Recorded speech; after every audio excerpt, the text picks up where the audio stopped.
नमस्कार विद्यार्थी मित्रांनो, आज आपण एक नवीन टॉपिक घेऊन तुमच्यासाठी आपण एक नवीन नवीन व्हिडिओ तयार करत आहोत. तो आहे झडती व जप्ती. कारण यावर देखील जवळपास 3 ते 4 प्रश्न, जवळपास 4 ते 5 प्रश्न म्हणाय हरकत नाही. एवढे प्रश्न आपल्या परीक्षेमध्ये आलेले आहेत. तर ते कशा स्वरूपात आहेत ते पण आपण पाहणार आहोत आणि यांचा स्त्रोत आयोगाने कोठून घेतला किंवा जशास तसे प्रश्न कसे आलेले आहेत हे देखील तुम्हाला आज मी दाखवणार आहे. पण त्याआधी जे कोणी नवीन विद्यार्थी असतील त्यांनी आपल्या चॅनलला सबस्क्राईब करा. पण एक गोष्ट माझ्या लक्षात आली, अनेक विद्यार्थी व्हिडिओ पाहतात परंतु लाईक करत नाहीत. लाईकला काही पैसे पडत नाहीत, ते सर्व काही फ्रीमध्ये आहेत. जर तुमचा सपोर्ट चांगला राहिला तर अशाच स्वरूपाचे व्हिडिओ नवनवीन MCQ किंवा जे की आपले प्रश्न आहेत आणि सोबतच त्याचं विश्लेषण फॉरेन्सिकचे असतील, IPCचे असतील, ते मी करण्याचा प्रयत्न करणार आहे. तुमचा सपोर्ट महत्त्वाचा आहे विद्यार्थी मित्रांनो. चला जास्त वेळ न घेता आपण डायरेक्टली आजचा हा टॉपिक पाहूया. झडतीबाबत जर बघितलं तर किती प्रश्न आलेत आणि कशा स्वरूपात आणि आयोगानं कोठून विचारलेत याचा देखील संदर्भ मी तुम्हाला देणार आहे. बघा, जास्त जास्त काही करायचं नाही. जर तुम्हाला अभ्यास कसा करावा हे जर तुम्हाला कळत नसेल तर 2021चा मुख्यचा पेपर झेरॉक्स काढायचा आणि त्यांचा संदर्भ कोणत्या पुस्तकातून आहे ते एवढं जरी तुम्ही शोधलं तरी सफिशियंट आहे. तुम्हाला समजून येईल की सध्या दर्जेदार संदर्भ काय आहे आणि कसा आहे. म्हणजे मी सांगण्यापेक्षा तुम्ही स्वतः करून पहा, त्यावेळेस तुमचा कॉन्फिडन्स हा हाय लेवलवर असेल. त्यामुळं इतर बाबीवर लक्ष न देण्यापेक्षा या 2021चा पेपर प्रिंट काढून घ्या आणि चांगल्या पद्धतीने विश्लेषण करा. या पेपरमधील प्रश्नाची आन्सर किंवा प्रश्नाची उत्तरे तुम्हाला ज्या ठिकाणी मिळतील तोच संदर्भ सर्वात महत्त्वाचा असेल तुमच्यासाठी. तर जास्त वेळ न घेता आपण डायरेक्ट टॉपिकला सुरुवात करूया. पहा, झडती व जप्ती. तपासी अंमलदाराला गुन्ह्याच्या तपासामध्ये किंवा छाप्याच्या कामामध्ये न्यायाधीश ज्यावेळेस आदेश देतात त्यावेळेस त्यांना झडती आणि जप्ती करता येते. तर या संदर्भात मी आधी तुम्हाला प्रश्न दाखवणार आहे आणि त्या प्रश्नाचं विश्लेषण कशा स्वरूपात असेल ते आपण खाली पाहणार आहोत. चला, हा 2021चाच आहे. 2021 मुख्य परीक्षेतील पेपर आहे गुन्हा अन्वेषणमधला.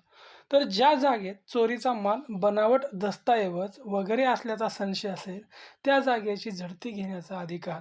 आता त्या गुन्हा अन्वेषणमध्ये बघा काय काय येतं, पंचनामा. आता हा जो काही भाग आहे CRPC मधला आहे. पण झडती आणि जप्ती म्हणजे झडती व जप्ती जो काही टॉपिक आहे आपल्या MPAच्या नोट्समध्ये सेपरेटली चांगल्या पद्धतीने खूप डीपमध्ये दिलेला आहे. तुम्ही चांदे सरांच्या पुस्तकात जर बघितलं तर त्यांनी CRPCच्या उद्देशाने दिलेलं आहे. पण प्रॅक्टिकल म्हणलं तर MPAच्या नोट्सशिवाय पर्याय नाही. चला, या प्रश्नाचा आन्सर बघा. ज्या जागेत चोरीचा माल, बनावट दस्तऐवज वगैरे असल्याचा संशय आहे त्या जागेची झडती घेण्याचा अधिकार कोणाला आहे? पर्याय एक आहे बघा, फक्त पोलीस निरीक्षक.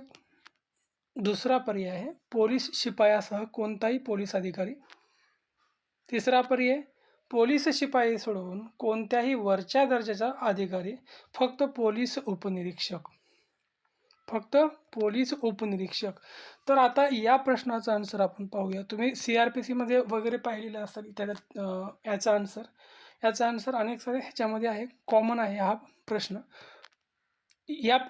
यापेक्षा नेक्स्ट जो काही प्रश्न आहे तो पंचनाम्यावरला आहे, तो पण आपण घेणार आहोत.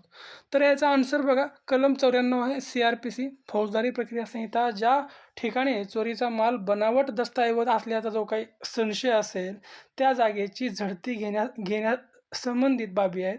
तर झडती लेखी वॉरंट काढण्याचा अधिकार कोणाकोणाला असतो बघा, जिल्हा दंडाधिकारी, उपविभागीय दंडाधिकारी, प्रथम वर्ग दंडाधिकारी आणि वॉरंट बजावण्याचा देखील अधिकार हा जर बघितला आपण तर शिपायापेक्षा वरच्या दर्जाचा जो काही पोलीस अधिकारी आहे त्याला असेल. शिपायापेक्षा वरच्या दर्जाचा जो काही पोलीस अधिकारी आहे त्या व्यक्तीला हा वॉरंट बजावायचा अधिकार असेल. म्हणजे पोलीस शिपाई सोडून कोणत्याही वरच्या दर्जाच्या पोलीस शिपायापेक्षा वरच्या दर्जाचा म्हणजे पोलीस शिपाई सोडून. पर्याय क्रमांक काय आलं, 3.